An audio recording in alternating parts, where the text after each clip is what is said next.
again, not going to be queued up with the Lovers duo. Rakan's taken away. Similar bans from RA in the second phase here, that Lulu and the Renata. We'll see what Ultra Prime want to go ahead and focus here. It is the Gwen, so trying to even up maybe the top lane matchup again. Well, and RA having 5th pick here, need to find a bit of a counter. Be looking into what they're going to have into the spot lane support matchup, but the Cassante locked in for Q. I wonder now if you can go Sion here. Maybe you just slam that Jason to mid lane, go towards the Sion on top, just kind of play. True.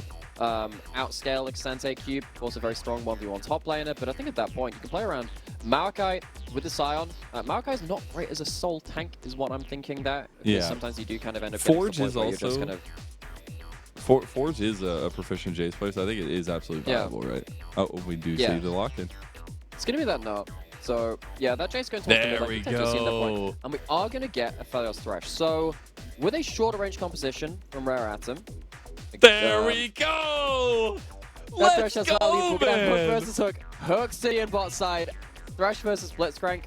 This matchup has flip-flopped in terms of who is prioritized year after year. Typically, the way that you evaluate this matchup is if both champions stand still and press Hook at each other, because Thresh CCs himself when he's pressing Q, Blitzcrank does it for a short amount of time. Who wins? I think in this kind of moment, when you have a reset comp for that Viego, one hook can lead into reset, can lead into an infinite amount of CC. I am favoring the Blitzcrank side of that when it comes to group fights. The question is, how much can Baolan do for his team with his Lantern? That can be very important, making sure that his carries can stay alive a little bit longer against the shorter range burst composition coming out on the other side. That's what I wanted to see from game 1. I was interested at the Nautilus, but now you have a little bit more safety and a little bit more viability with this Thresh Aphelios lane. But it is a question of what happens when Southwind comes knocking with those big old metal hands on the Blitzcrank, and how Lien gets this team off the table or even gets himself off the ground running. Cube as well, revisiting the Cassante. Should be a little bit easier in lane versus the Gnar. Kennen actually counts the Jax pretty hard in the 1v1 as we were seeing, but even with that, Harry could not lock Cube out of those team fights. And in this game, there's only one Lantern, and if that's used onto something like trying to get away from Feathers or from that Gragas or disengaging a little bit more from that Viego, maybe Cube can show up again. A different champion. Of course, that Jax game was no poor performance in its own right, especially when you hit those team fights. Indeed it was. We're hitting the rift for the second time again. Ultra Prime backs against the wall. Elimination from spring playoffs on the line here. As we let the Gyos ring, it is still about similar style composition, but looking for picks for RA. Well, on the other side for Ultra Prime, definitely looking at the strength of this cohesion here, and Harry having a big influence on the Gnar instead of the Kennen. And I'm sorry to say, Mazel, the game's already over. Strive got a mana flow ban stacked for free. Yeah, how'd you come back from to that, say, honestly? man. I'm sure many other people have queued up in their own flex queues and singing shot calling level 1. Hey, I've got to get first strike, got to get spell thieves procs, got to get mana flow ban. So important to track in these ones. Actually, non-trivial. If you actually manage to poke off a mana flow band or two before minions even spawn, you walk into lane having regen your mana back, and you get to your mana flow band stack like maximum a lot earlier, which is when you actually start getting the actual mana regen as opposed to just kind of upping your maximum mana, which interesting. Weird joke. Actually, something to track in some games like this. Little things. That's the theme. That's the theme.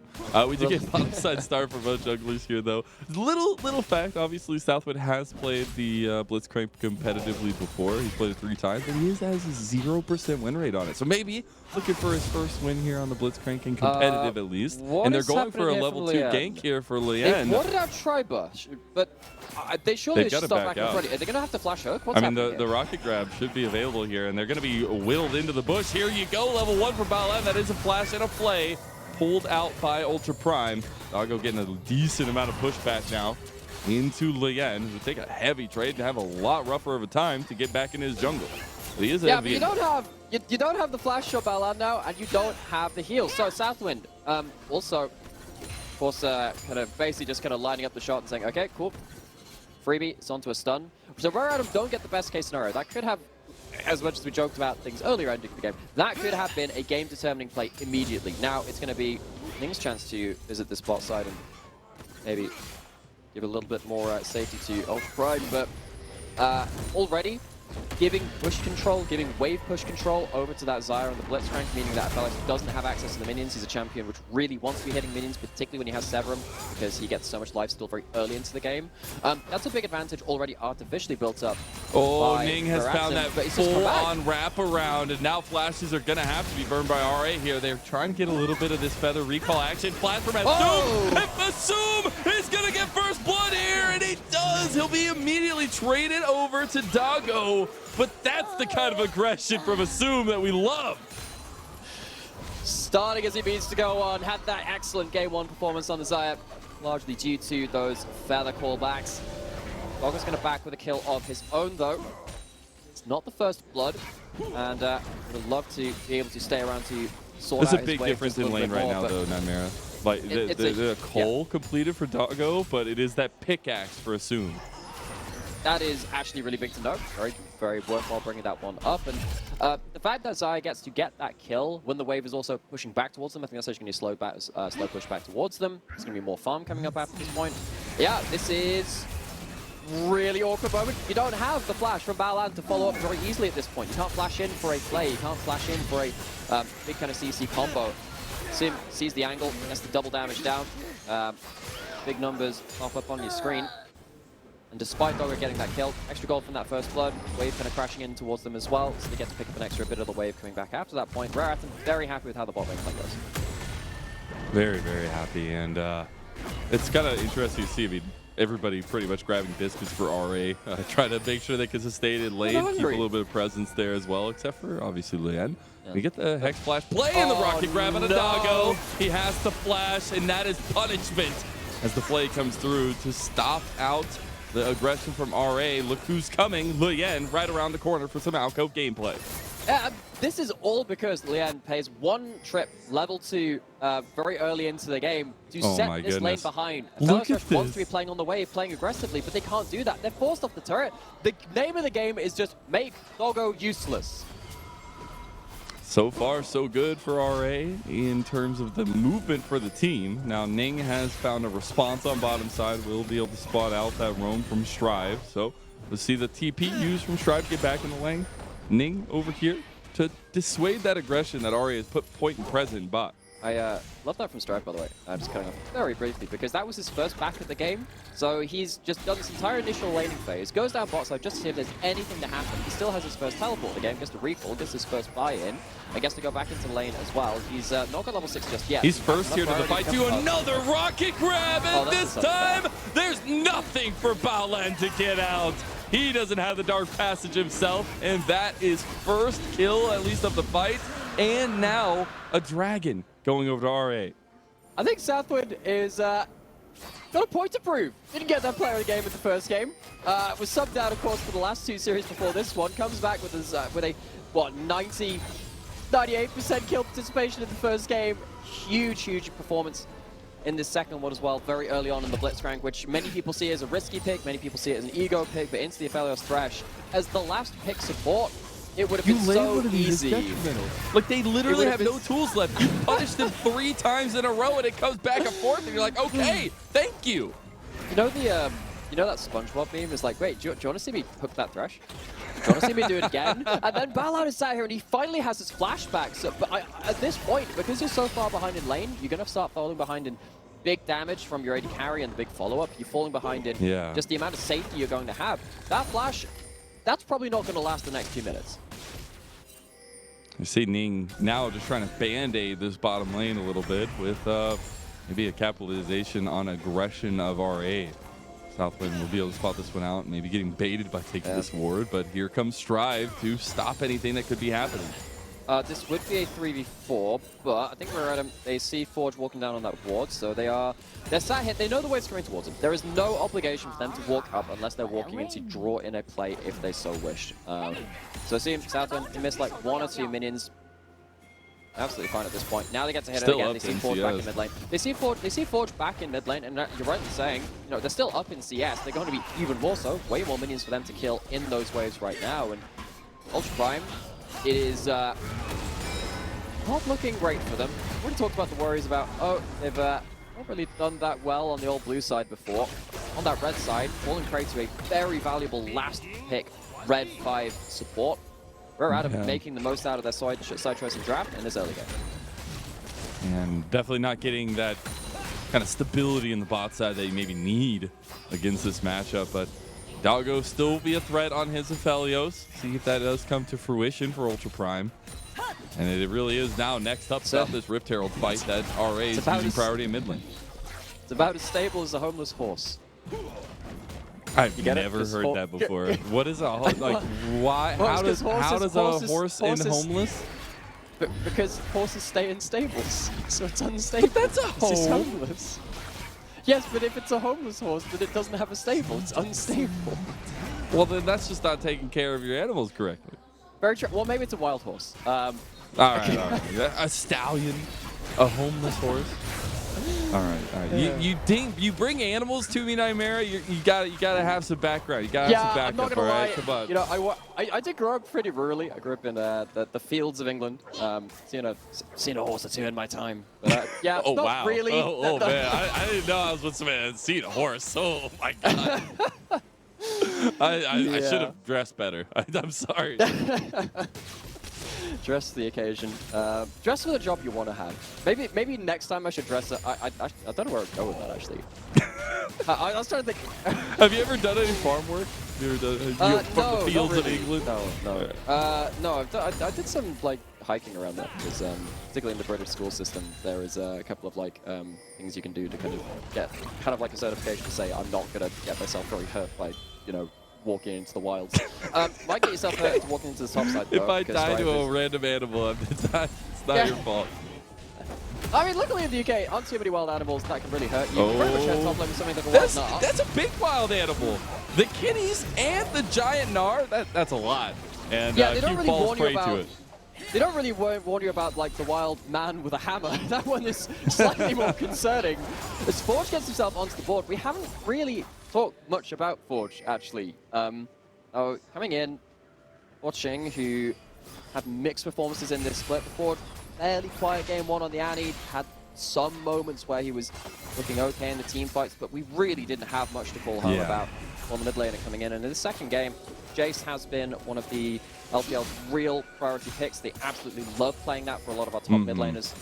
We've seen it more recently being exposed a little bit by players. Southwind's going to get hooked. Oh, they actually do get a nice hook here, and Southwind does actually get a nice splash out. He doesn't even die, man. Oh my goodness. And here comes Lien, has the Rift Herald in tow as well.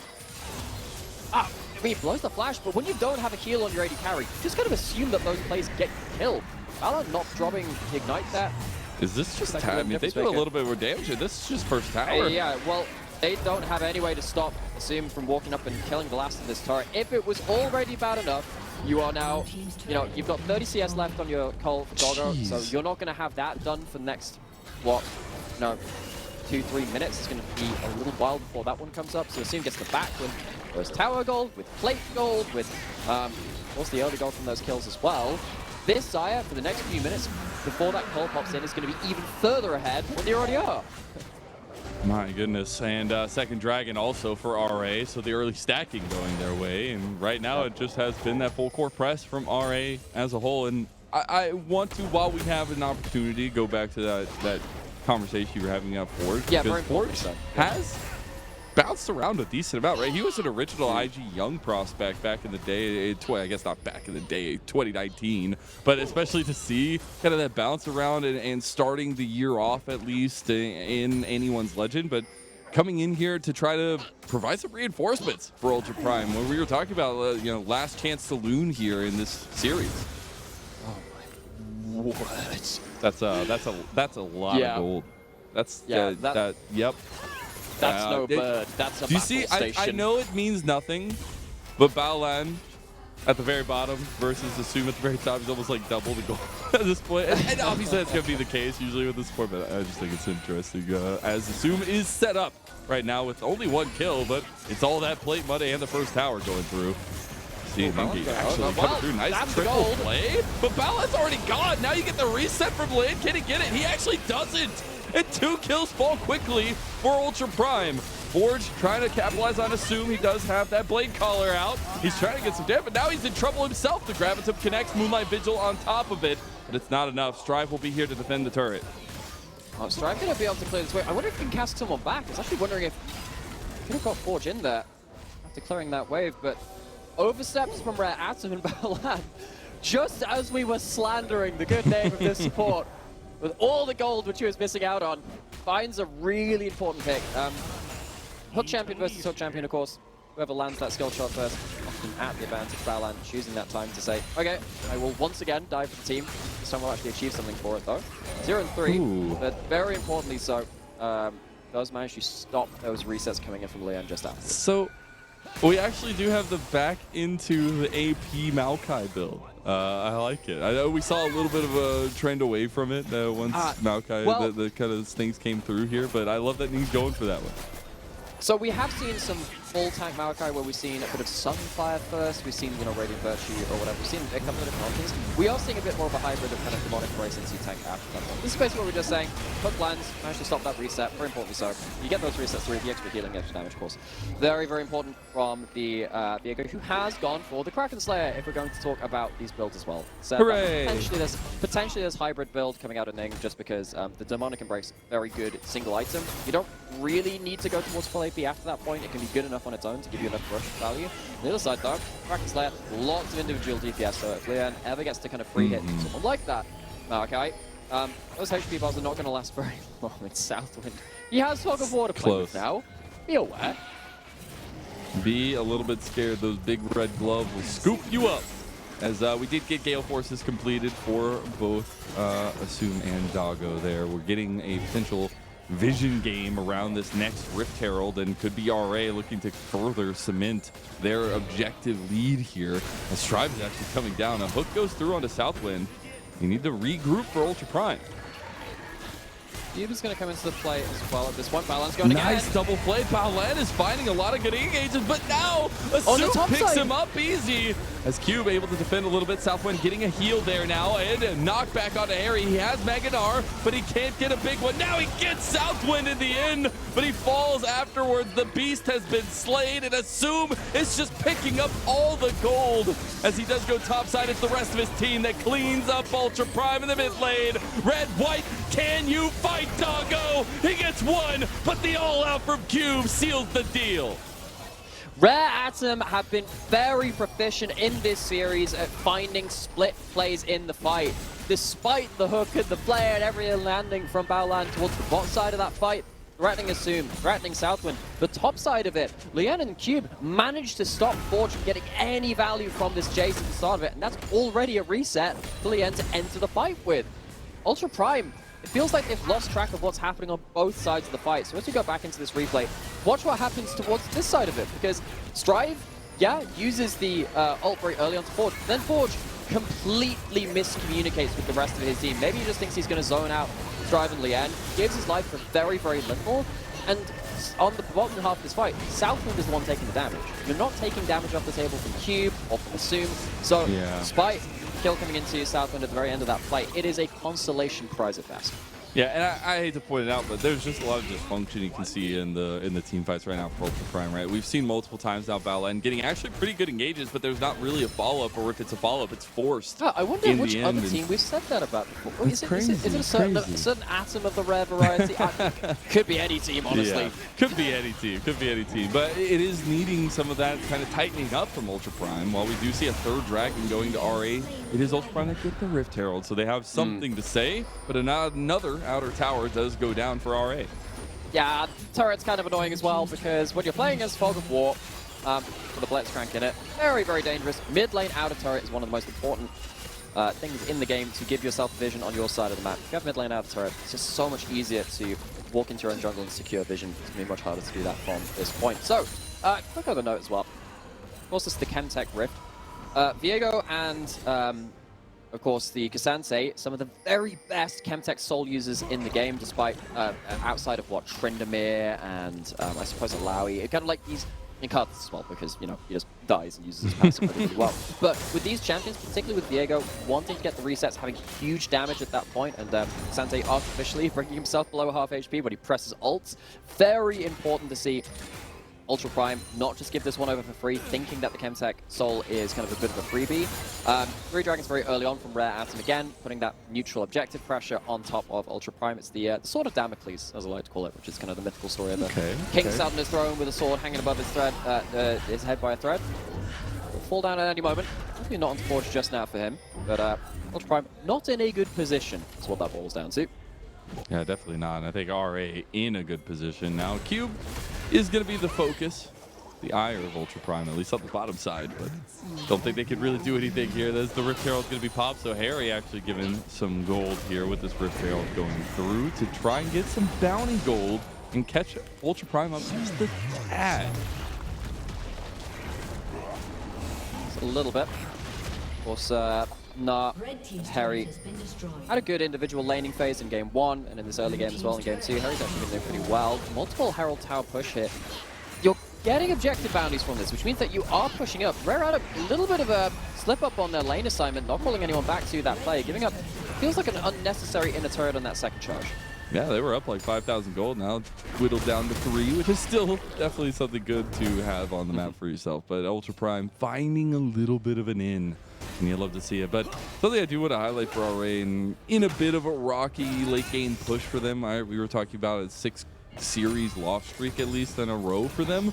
But they came into the season building around this top trio, right? Strive, Lien, and Cube, all holdovers from last year, trying to change things up in the bottom lane, bringing Assume over from LGD, who has been an extreme bright point for them. And now having Southwind come back into the roster, like, we're seeing some of that shot calling really mend a lot of the wounds that it feels like we've been dealt for him emotionally from RA.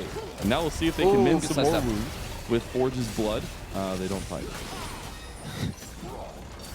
Is that how you mend wounds with other people? That seems a little bit occult to me. Right I mean, if you're really talking, like, if you really want to get it, yes. Then when people lose blood, you do give them blood. So, like, you know. That's true. And also, like, you got the whole, like, platelet thing, which is how you kind of, like, clot up. Yeah. I know. If you want to get to the nitty-gritty. Yeah. It's like, what happens now? I brought you animals. You brought me blood. It's very much on. We are so different. on topic today. We only talk about League of Legends. The only thing which interests us. Absolutely not having low attention span. Low time left on this Baron though. That's been taken out very, very quickly. Ultra Prime trying to make a play. Doggo has red-white. Baron down here, very low. Ning's not going to be able to get into the pit just yet, but here comes the engage from Baolan. Moonlight Vigil under multiple members here as well. Ning on the side, corralling them in, and Ultra Prime get a team fight that helps them as the red-white definitely came out huge, and Doggo picks up a double. Picks up 2, but Rare Adam still walk away with 2 outside of that. I kind of feel like Southwell kind of killed himself by hooking Doggo. He could have walked away and flashed over the wall rather than bringing the low-range DPS threat into your face. With red-white. with all of the chakrams spinning up. The lowest range but highest DPS combo from Doggo. Absolutely works out the treat for him. So what this does mean is that with so many people dead, Ultra Prime do actually manage to get themselves a couple of turrets down as well. So a couple of slip-ups in a row, Rare Atom, I think maybe more than they had to after this point. Really big hook. We talked about biology. We can talk about geography a little bit too, because that Maokai on blue side allows you to pin people into Baron Pit really, really easily. And that was one of the big factors of that fight. Southwind, as we said, had a ultimate whirling dervish of Doggo into him with the Severin Crescendo. Strike isn't going to get caught by that hook. We are coming into this Dragon. Soul, of course, up on the table, spawning right now would be very important for Rare Atom. A lot of their champions use it well. That's the biggest thing. We have to go right back to another fight. This is Soul for RA. Not saying you absolutely need to fight. Doggo will be off of his Severum. Here comes RA around the side. Southwind looking for a hook. Baolan missing his. That's in it going wide. You got Chakram stacking up for Doggo. There goes a hook. No! And Baolan is gone. Cass comes out to separate. Doggo stacking up still. The Dragon goes over to Ultra Prime. Look how many Chakrams are hitting. But the Calibrum goes wide. Ultra Prime stopped the stacking of Dragons from RA, and they get a little bit back. And they only lose the 1 kill for it. That was also, I believe, another objective bounty they're still on. It's actually hard to remember. This is 22 minutes into the game. This is not a late game scenario yet. It's not like Plate said, it's not like a Plate said, of course. But it's not like the objectives have fallen off just yet. You can see those yellow rings on the objectives still. Ultra Prime still have them. They should, by all means, be much further behind Rare Atom than they currently are. But they've got 3 of them back to back. Like, they still have them up. Well, they had the bot lane outer turret, they had the mid lane, the bot lane outer and inner turret, they had the top lane turret, they had the dragon as well. That's even 4, thinking about it. It's the double power push in that bot side. So, Rare Adam, sleeping a little bit, giving a lot of gold over where it realistically shouldn't have been. Doggo now at 2 items, heading towards those 3rd. Zeal, very effective component on itself. It is stands above a lot of standalone components by itself, so despite falling behind, assume in the very early game, more than ready to fight at this point. So Rare Atom, they're going to have to find themselves a second gear at this point, or they stall out. The thing is, all it takes That's actually is the opposite of how stalling works. You go to a lower gear to not stall. That's okay, we're moving past that. We're going to go past it, yep. Yeah. And all you need is a strong hand from Southwind. If he catches one big pick onto Doggo, there's no cleanse, there's no getting out except for a dark passage, hopefully, and maybe a flash. But it is about those crucial setups for both Balan and Southwind. The place that I used to live used to have like 7 really big hills on it. You could smell the clutch from absolutely miles away. Everyone stalling out on that. Absolutely crazy. Rare Adam starting to get some of that again, that acrid smell of someone not quite not quite getting the right clutch on point. Of course, it doesn't even apply if you drive automatic cars, but hey. That, cars. We're just built different. Get in the real world. Now it is that 3rd item completed for Assume. A bit different than Doggo not getting to that 3rd item just yet. But we don't have anything really to fight for right now on the map. We just have maybe a little bit of side lane catching for RA. But if Ultra Prime continue the way they're going, I actually really like their team fight.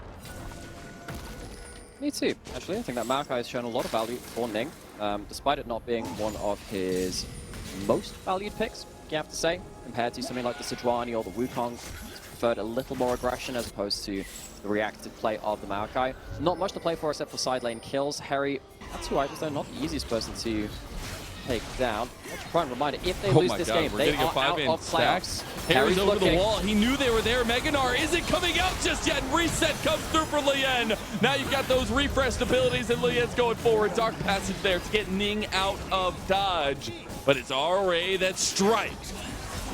And again, if they were to lose this series 2-0, if they lose this game, they would be out of playoffs. They can say goodbye to Spring 2023 playoffs at that point. And that play, Harry, who's had a fairly solid series overall, makes a bit of a blunder around the red one.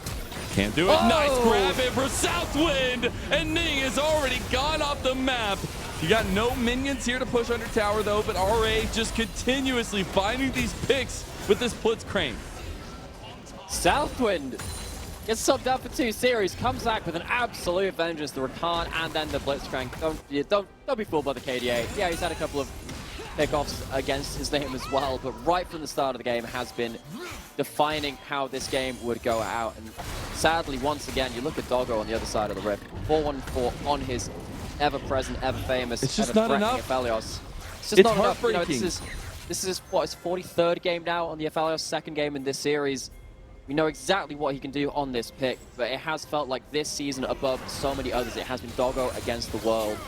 There's no Atlas, sadly, can't hold up that one for free. And I could get on a soapbox all day. Doggo was one of my favorite players coming into the LPL. Obviously, when we saw him pop off for that PSG Talon sub, but he brings emotion to the table, right? He brings that want to be better, and you hear him in interviews and stuff. That heart is there, and that is something I hold on to so heavily. And to see back-to-back years that Doggo has not been able to rise above the occasion and rise above on his team, BLG first, now Ultra Prime, it is heartbreaking. And while Lien has the heartbreaker on the other side, maybe he'll be able to put that last knife in the heart that is Doggo here for this season. Not in position this time to use the blue side Maokai advantage around that Baron pit, pin them into it. Lisa, the last Baron. Ultra Prime could take away 2-3 kills. Cube getting caught. Oh, they got the flank from Strive. Oh no, he's gonna go straight in. He has the cast, but it's Balan that gets popped out first. Now the resets are there. Big engage from Strive again. Doggo, he can't get the damage down. All out comes in. And is this it? The full ace just comes through. Nobody falls for RA. And the heartbreak knife has been shoved deep into Ultra Prime. Rare Atom were the ones primed and ready for that fight, ready for this series, it feels like. On the other side, we talked about Ultra Prime, talked about Doggo and how much of a heartbreaker it has been for them in Spring 2023. Rare Atom came in, especially after the first couple of weeks, expecting a little more from this team. Their mid-split and late-split haven't really matched the expectations they set for themselves from very early on, but in this series, managing to find a little bit of what made us so confident about them earlier on, so they should be on track for that 2-0. They're pushing in the last inhibs here. This will be Ultra Prime bowing out of Spring if they lose here. Maybe one last ditch effort, one last big fight on the table for them, and maybe want to capitalize here on the back end of it. Just trying to get something back. He's just going forward for it. He's got the Nature's Grasp on the 3 members, but grab in, and now again he's gone. Cube. And the rest of RA, the atoms are tightly bound and smashing into Ultra Prime. There ain't no Hadron Collider here. It's just RA taking down Ultra Prime with a 2-0 sweep, and that is Ultra Prime eliminated from the spring season of LPL, and RA look damn good with Southwind at the helm. Doggo the last to fall. It's the first stand up to the plate for this team. Really felt like Doggo could have once again had an inroad, had a way to success, but once again, sadly, once again, it was not to be. This AD carry that we have come to expect so much from, not be seeing them in the playoffs of spring 2023 in the LPL. Rare Atom walk away, some extra wind in their sails, maybe some south wind. Hey, it's definitely blowing from the south, but it is just a holistic effort from RA to stop that huge slide. I don't even know if it's a slide. It's just a fall. 6 series in a row, 3 of them being 2-0s, and to bounce back like this against Ultra Prime, looking so good with a lot of that control and decisiveness coming to a T. That's the RA that we kind of saw at the beginning of the split, and now we're seeing them again to try to finish off strong. I think in this series as well, compared to previous series where they found success, they had actually much stronger early game plans. Earlier in the split, felt like we're just gonna chuck a Zoom on, you know, Varus. He'll just sit pretty. We'll wait until Cube gets a 1v1 advantage, and we'll just wait and scale into mid game. We'll just find our objectives and our engages around then. This game, particularly with that second game, that level 2 gank and towards bot lane, that felt like it was a lot more concerted effort in the early game, which is not something we've seen as often from this roster. Yeah, it's definitely not. And I think this Southwind re-edition is an absolutely huge one. I do want to go back a little bit to Ultra Prime. I know we were talking very dishearteningly about them, but I love that they tried to get something to change. Forge will probably be here for the rest of the split, and I'm interested to see what they utilize now that they are officially eliminated. Rather, the words are hard. But especially, like, do we get a little bit of that revitalization, trying to set them up for summer and trying to figure out what comes next for this roster as well? Because there's been those little points. Well, there's little things, but, you know, those little things add up, and eventually they give away an entire split. They come flooding in, and it's very hard to fight back against those kind of changes when it kind of feels like you need to make these stopgap measures. They brought in Forge. Wondering now, actually, what's your plan? Is Forge a long-term option for you? Are you going to bring back Ching and just hope that you can develop him a little bit more with the last few series that you have? I think at this point, they need to set the direction, say, okay, look, spring, we just kind of move that off the table for now. We can't do anything about that. What can we do with our remaining series, particularly with the players that we want to focus on to build towards summer? Yeah, absolutely. And when you sign the likes of Ning and Ballad coming in, this is not the end you definitely want to have. So some regrouping there, but regrouping for RA as well, coming into the second to last week and really try to push a little bit here on the final put. I think obviously you have to look ahead at their schedule and see that, well, there can be some things working out for them. I think they'll still need to make sure they're finishing off because they do have a very tough schedule ahead of them in JDG, RNG, and Weibo to be their last 3 series. But yeah, that's right. a series like this helps because you get to see that direction that we want. Absolutely, because, you know, we can't really mention it. We were kind of disappointed in what Rare Atom were doing in the last few series. It felt like they were disconnected, particularly Lien was a player that was very important to them in initiating, and he felt really off the boil. We managed to find some form for them. It felt like actually everyone on Rare Atom had a good series. Strive, we talked about him a lot very early into the split because he was showing up against some of our big mid laners. He had some huge games. I think he sent Dream on NIP something like 1-9 or something like that in Silas versus Renex, and you think, wow, okay, this guy's really cool, awesome. Yeah. And even then, despite him not being able to meet that kind of level again, you can see, again, the potential of this entire roster. And coming into summer, if they manage to, again, kind of have that early start they had from spring, revisit that, there's no reason why this team can't go to higher heights.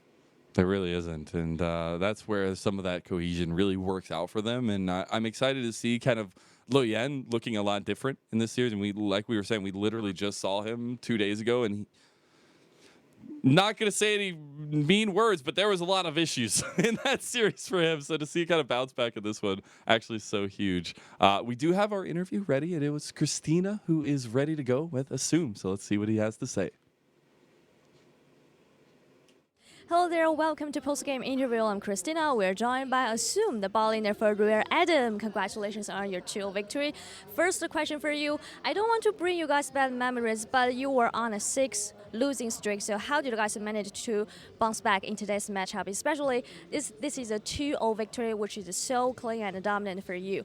欢迎 SM 选手来到我们的赛后采访，也是恭喜 R 今天以2-0非常干净利落、具有统治力的表现拿下了本局比赛嘛。其实我们客观来讲的话，之前队伍好像确实是处在一个6连败的状态当中。想问一下 R 在过去的这段时间里是怎么调整，然后以确保在今天能够重整旗鼓回到赛场的呢？就6连败的话，就是我们大家都是主要问题就是心态问题，然后教练也是花了很多时间来解决我们这些小的心态问题，然后今天就打得能表现得比较好。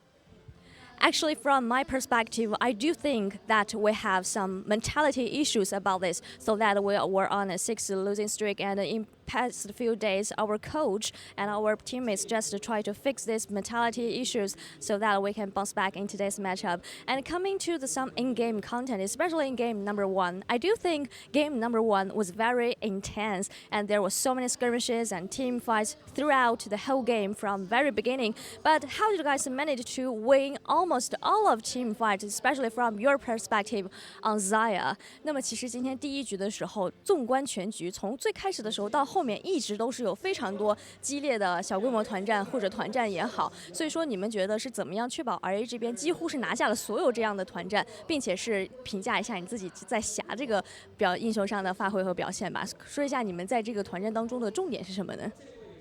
这些小规模团战都是围绕资源打的，然后我们之前的比赛的问题就是控好了视野，但是我们不开团。今天的开团都是比较果断的，然后就塔团都能打赢。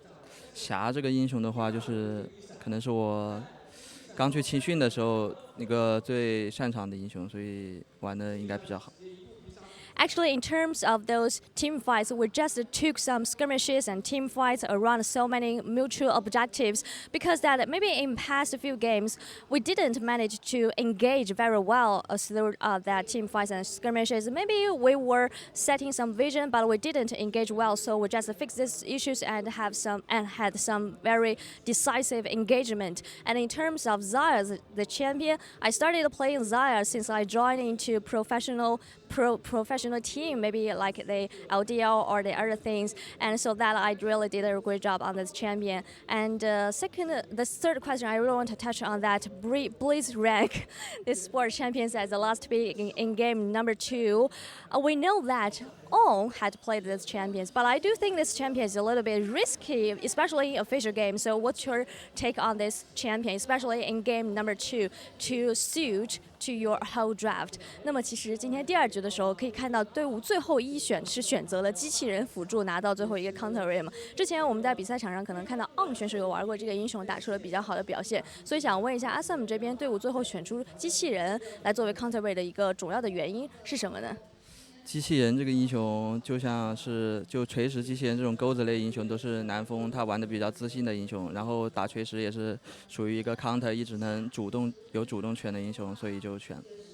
Actually, Southwind, my support, is really proficient on the Thrash and Blitzcrank, who has these hooking champions for him. And we do think this champion is a really good counter pick into Thrash, and he can play really proactively in official games and try to get some lead, so that we pick this champions as the last pick. And I also want to touch on something about your team overall. We know that Rear Atom maybe have experienced a little bit of ups and downs, but the regular season is still continuing mean, you have a lot of games to play, maybe like 3 games.